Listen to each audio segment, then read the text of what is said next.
ConOps, concept of operations, specifically for CCTV surveillance, sensor deployment, and design in 3D using SketchUp. Create winning proposals, precision test the designs, and maintain satisfied customers. Concepts of operation, ConOps. Well, what are ConOps? Systems are deployed to accomplish certain goals and objectives as defined by the customer. This is the mission. ConOps are the way in which an asset or technology is deployed and used to yield a specific outcome in support of the mission. Analysis and review of asset performance characteristics versus ConOps goes to establish the framework of the design. Does the asset, in the way in which it is deployed, contribute to the accomplishment of the mission? This is the question we ask ourselves. Ultimately, we want to ensure that the mission goals are achieved. In the context of this presentation, CCTV surveillance sensor deployment, well, what is CCTV? Closed-circuit television cameras, thermal imagers, SWIR, NIR technology used to maintain surveillance of an area by outputting video images. I'm not going to speak to the transport methods such as IP or legacy coax to get the images out at this point. These are optical sensors, though, and they have various performance characteristics such as field of view, sensor pixel density, and illumination requirements. 3D modeling. Well, what is 3D modeling? Well, we're all familiar with that. 3D modeling has been effectively employed by architects, mechanical, and other design engineers for quite some time, and is the de facto standard tool employed during the design process. We've all seen the little presentations in Solid Model Works as a software, or 3D CAD to present different design images so that you can see what the part or thing might look like before it is actually built. Using simple tools such as SketchUp, we can create a virtual environment that accurately depicts the deployment location. And we can also create graphical representation of sensor characteristics such as fields of view. SketchUp, as I've mentioned, that we're going to be using, it's a program that was a graphical program that was written by or developed by Google some time ago, and about a year and a half ago, so it was purchased by Trimble. It's online on the web. It's free for download. As a first example of ConOps, we're going to look at the surveillance of an airport, the customs green channel. That's the area in the airport where you go when you have nothing to declare. What do we want to put in there from our for analytics? Well, maybe facial recognition and watch list alert, item left behind, direction of travel violation, because people should be flowing in one direction and not the other. Maybe passenger count. These are all things that we'll find out from our ConOps analysis of what the customer wants. Other considerations we may have might be just passenger throughput, as far as we don't want to impede the amount of passengers. There's a minimum amount of passengers need to go through this area, and maybe we want to exclude the customs officers from any analysis or any recording. But let's take a look and let's focus just on facial recognition. Just take one piece. Facial recognition does require some specific sensor deployment requirements. First, minimal pixels, as defined by one of the leading vendors of facial recognition software, is that you need 32 pixels on target interocular, that's between the eyes, which is an average about 6.5 centimeters. All this works out to a value of approximately 500 pixels per meter is what's required as a value for the resolution of the imager. So an example, at 10 meters from the target, the lens we selected produces a horizontal field of view, the width, of about 8 meters. Okay. The sensor, or the imager, if it has a 4:3 format in the camera, would need to be, well, 8 meters times 500 pixels per meter would be 4,000 pixels in the horizontal, which would put us in the class of a 12 megapixel camera. Pose, which is the deviation from straight-on frontal, this equates to the angle of view from where the camera is viewing the subject, and equivalently the mounting height, therefore, the subject cannot exceed plus or minus 15 degrees, or the person cannot be rotated plus or minus, should not be rotated more than plus or minus 15 degrees from straight on. The site model we're going to look at, basically we decided after we looked at it, and we'll see it in a moment here, it's going to be a 20-meter standoff from the entrance of the hall, and the basic entry channel will be about 5 meters wide.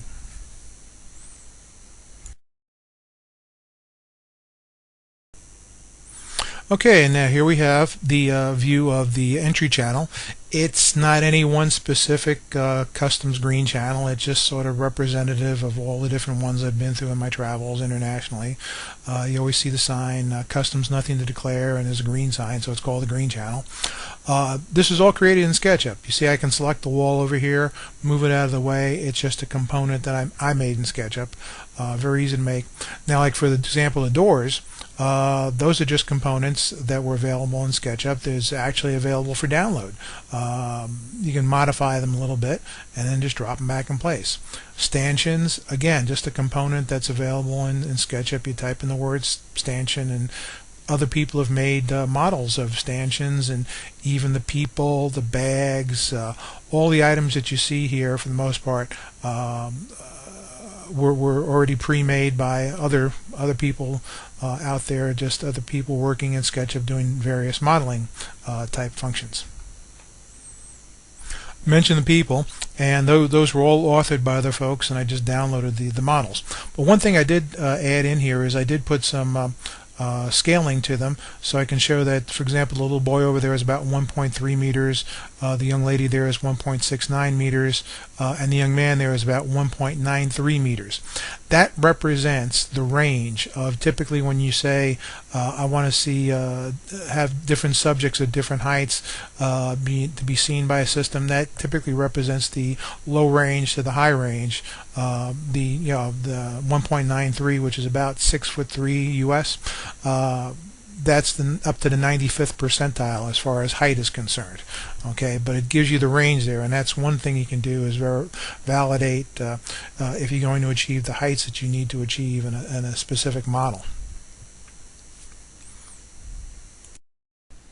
Okay, now let's take a look at the basic dimensions we spoke of, and I'll use the measuring tape function here in SketchUp, and you see where the mount would be for the camera to the entrance to the channel. It's about 19.94 meters. I said about 20 meters from where the sensor will be to that entrance, and then use the measuring tape again to go from that stanchion pole to the other stanchion pole. It's about 4.4 meters, and I rounded it up to 5 meters just for our discussion's sake here.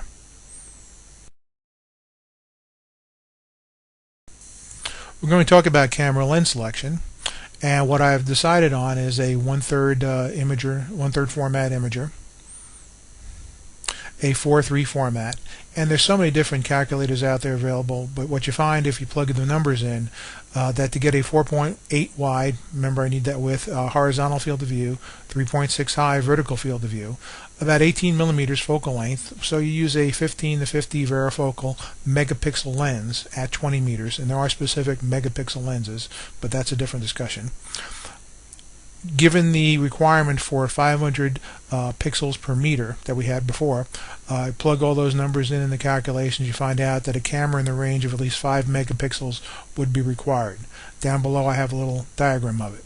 Here we have the image that I created in SketchUp of a 3D model of that 18 millimeter lens at 20 meter standoff. See, 4.8 meters and 3.6 meters high, and then I added in a little box at the other end there, and I'll zoom in on that here in a second. There we go, and using that as to simulate the camera, and also gives me a little handle to use when I'm placing the image and trying to rotate it or change the azimuth, etc. Right, I Control-C, just like you do in any other application, to copy that image, and I'm going to now paste it, Control-V, right into the image I have here, into the virtual layout, and zoom in a little bit. Makes it easier to move the pieces around. And to zoom in, I'm going to attach the camera box, so to speak, to the mount. To play with it a little bit sometimes. It's a little tricky trying to get it all lined up the way. Again, I want to get it centered on the simulated mount there as best I can. Of course, when you're doing a little demonstration, it never quite goes exactly as you'd like it to. But now we do have it in place, and now I'm going to zoom back out. We're going to take a look at it, and we can see that, okay, this is the straight 0-degree tilt on the camera, with the camera up at approximately 8 feet, looking straight out. And what we see there is that there is a significant gap between the lower edge of the field of view and the floor, which of course is not the way the image should be placed, right? We would actually tilt the camera down, and we will do that in a moment here. But just to speak about this for a second, you can see, looking at the image there, that would be a representation of sort of what you would see on the monitor. A better representation, I'm going to pan around now and then sort of zoom in, and you can see the lower edge of the field of view there. That would be the bottom edge of the display that you would see, and you would see that the subjects there, the people, only occupy about the lower 1/3 of the image, which is kind of wasteful on an image, right? So that's something that we don't want. Now we're going to actually adjust the image, change the tilt on it. So I go ahead and select it, and hit my hotkey there to do a tilt, and hit my hotkey, and I attach it, and I come out, grab a line there, and you can see I just checking to make sure I can tilt the camera the way I want it, and zoom back out, and then I'm going to come over here and look and be able to see exactly how I want to place it. Enable the tilting function again, and as you can see, I can move the field of view in the azimuth, positive and negative. If you look down in the corner there, it says angle. The angle value is changing. That's the tilt angle. What I'd like to go for is approximately 5 degrees. So I can either run it till it says 5, or I could just enter the value 5, and it'll automatically snap to that number. Why 5? Because then that gives me remember I needed plus or minus 15 degrees pose, so this is like a preload of like 5 degrees tilt. Each of the squares on the grid is 0.5 meters, so we can see that the young man there, the tallest gentleman, he's got 2 squares about a meter above him. The other gentleman is about 1.5 meters above him. The young lady is several meters above her, and the young gentleman there, the young boy, has about 5 meters. He's only about halfway up through the field of view. So we can see that everybody's within the field of view as they should be. But more importantly, as we pan around to the side, we can get some more intelligence out of this. We can see that the field of view intersects the plane of the ground at about 5 meters out. So we have definitely 5 meters worth of distance for the people to traverse before they exit the field of view. But if we look again, the young gentleman there, and we see where he might exit the field of view, and just tracing it on out, right out there about the fifth, sixth, about the fifth tile out, is where he would probably, his face would leave the field of view, because we're interested in the face and the facial recognition. And if I can go ahead and get a measurement on that in a second here, there's my tape, and measure it on out, and it is about 8 meters. This is important because, let's say in our facial recognition system, perhaps we need a minimum amount of time that the person needs to be within the field of view for the system to process them. Well, with 8 meters, that would give them approximately 4 seconds being within the field of view. By hitting the perspective key, I can also look at this and analyze it from above, and see that here's my field of view against the grid of the floor. Again, measuring out, going out there at about those 5 squares, 5 tiles out, and seeing what the field of view width is. I can see it's about 3 meters at that point. The field of view tapers down as you know, it's a lens that tapers down as you get closer to the source. But looking again at that same 5 square out, 7 point something meters, 9.4 meters out, a little bit farther. I can see distances. I can measure different things virtually. Well, what's this distance? What's that distance? If I decide that I want to see, well, maybe one lens is not enough, maybe I want to stagger the lenses, I can just copy, paste in place, and grab the lens and move it over and decide on the appropriate amount of overlap that I want to have, and see what the ConOps, see what the performance might look like with 2 cameras covering the entrance there with some layer of overlap. between them. Obviously, that's a value that you'd have to work out, but one could very well see that how the system might hand off one subject to the one camera, one subject to the other camera. But again, this is something that could be modeled and very easily seen using SketchUp. In our next example, I'll use the example of surveilling an outdoor mall parking. And with SketchUp, we'll show the integration with Google Earth, exporting SketchUp shapes as georeferenced KMZ files, and in the same token, we can also import the KMZ waypoints as well. Here we have our blank SketchUp workspace, and up here we have a blue white eye and a blue field icon, which brings up the model info area, and one of the selections there is for geolocation.